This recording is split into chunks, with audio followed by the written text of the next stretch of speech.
kara çelikli, kimisi de dendürekli, hepsi de aslan yürekli olanlara selam olsun. Hepsi de aslan yürekli olanlara selam olsun. Yiğit Anadolu'da harman olur, bütün dünyaya derman olur. Yiğit Anadolu'da harman olur, bütün dünyaya derman olur.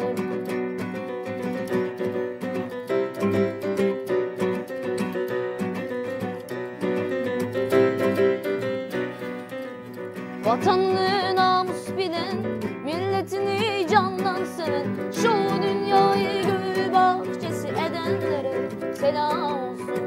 Şu dünyayı gül bahçesi edenlere selam olsun. Yiğit Anadolu'da harman olur, bütün dünyaya derman olur. Yiğit Anadolu'da harman olur, bütün dünyaya derman olur.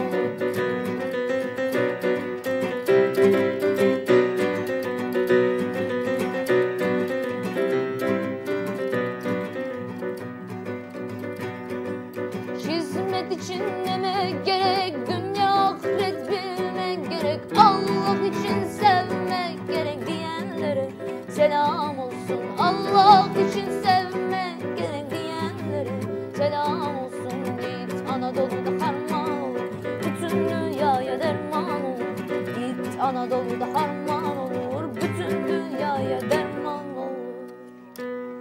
Rahmat, rahmat, rahmat.